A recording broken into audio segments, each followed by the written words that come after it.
ગેરસમજણમાંથી, અને આનો ભોગ હું પોતે બની ચૂક્યો છું, અને એટલા માટે જ મારી વ્યથા તમારા સુધી પહોંચાડવા માટે હું અહીંયા આવ્યો છું. અરે કોઈ બોલે શું, કોઈ સાંભળે શું, અને કોઈ સમજે શું? હજી કેમ નહીં આવ્યા? ઈ આવ્યો. ઈ તમારી ડાયરી. આ તમે દરેક શબ્દની આગળ ઈ કેમ લગાડો છો? ઈ મારી આદત છે. ઈ આદતનો મને ત્રાસ થાય છે. આજથી ઈ બોલવાનું બંધ.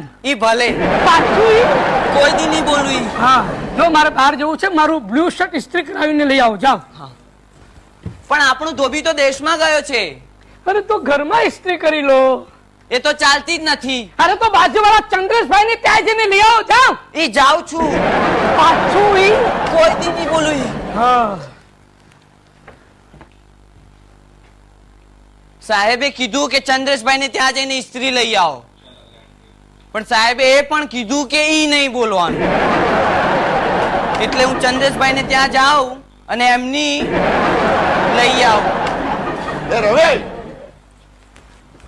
અરે ચંદ્રેશભાઈ, હું તમારે ત્યાં જ આવતો હતો હમણાં. શું વાત છે મહારાજ? કશું કામ પડ્યું? હા, મને તમારી સ્ત્રી જોઈએ છે. શું કે છે? થોડીક વાર માટે આપો ને. અરે લાગે છે આની ચસકી ગઈ છે.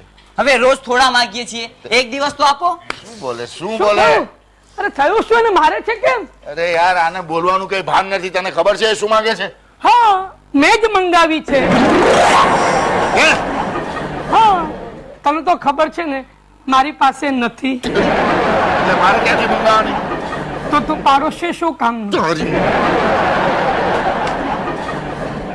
અચ્છા, નવી લાવ્યો છે એટલે ના પાડે છે. અરે યાર, નવી કે જૂની એ ન પાય. હવે ભાવ શેના ખાવ છો? તમારા એકલા પાસે જ હશે કેમ? સાહેબ, બાજુવાળા મહેશભાઈ ની માંગી લઉં, એમણે તો પહેલા એકવાર આપી હતી. હા, માંગી લો. આપણને તો કોઈ નહીં ચાલશે. કામ પાર પડવું જોઈએ. શું કે છે?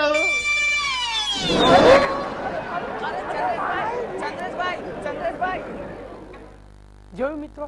અને આમ ગેરસમજણ વધતી જાય, વધતી જાય, વધતી જાય. નહીં સમજ્યા? દાખલો નંબર 2 જુઓ. અરે શું વાત છે ચંદ્રેશ, આજે એકદમ કે મૂડમાં છે ને કે? હા, અરે દોસ્ત, માણસ નામ સવાર સવારના પત્નીના હાથનું ગરમા ગરમ જમવાનું ટેસ્ટી મળે ને એટલે મૂડમાં જ હોય. અને મારી વાઈફ ભાવના રસોઈ કરે એટલે હાય હાય હાય હાય હાય. સાચું કહું છું, ભાવના એટલે ભાવના. તું બેસ, હમણાં આવું છું. એ ભાઈ જલ્દી કર. અરે મહારાજ, જમવાનું થયું કે નહીં? શું છે મહારાજ, આજે કઈ મૂડલેસ છો? તબિયત નરમ છે ને હજી રસોઈ બનાવવાની બાકી છે. એમ વાત છે? તો ચાલો આજે તમને મારા ઘરે લઈ જાઉં જમવા. ના ના, તમે કહ્યું ને એમાં બધું આવી ગયું. નો નો નો નો નો નો નો નો ફોર્મેલિટીઝ. જમવા તો તમારે મારે ત્યાં આવવું જ પડશે. હવે જમવાનું ક્યાં અગત્યનું છે? હું તો ભાવનાનો ભૂખ્યો છું. આપવી હોય ને તો તમારી ભાવના મને આપો. હરામખોર, તો હજી નહીં સુધરો? શું દરેક વખતે ના પાડો છો? અરે ભાવના તો વહેંચતા રહેવું જોઈએ. જેમ કે મને આપો, આ અમારા સાહેબને આપો. શું થયું? જ્યારે ને ત્યારે તને મારતો કેમ હોય છે? અરે યાર, આને હજી બોલવાનું કઈ ભાન નથી. મને કે છે તમારી ભાવના આપો, હું ભાવનાનો ભૂખ્યો છું. તેમાં શું થયું? અમે સૌ ભાવનાના ભૂખ્યા છીએ. વાતે વાતે ગુસ્સે શેનો થાય છે? લાગે છે તારી ભાવના સારી નથી. મારી ભાવના સારી છે. હવે તો અમને આપવામાં તને વાંધો શું છે? ભાવનાને વેચવાથી તો સંબંધ વધે નથી. વધારવો મારે સંબંધ. અરે યાર, ભાવના માંગીએ છે એમાં ભડકે છે શાનો? આ તો ભડકું નહીં, હરામખોર. ભાવના મારી વાઈફ નું નામ છે.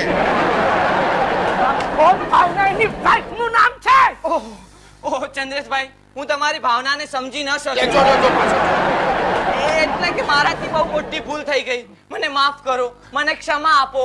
મહારાજ, નહીં, તમારી વાત તો બિલકુલ નહીં માનું. જો ચંદ્રેશભાઈ, તમારે મને ક્ષમા આપવી જ પડશે અને હું ક્ષમા લઈને જ રહીશ. મહારાજ, ક્ષમા ન માંગો. ક્ષમા એની બેન નું નામ છે.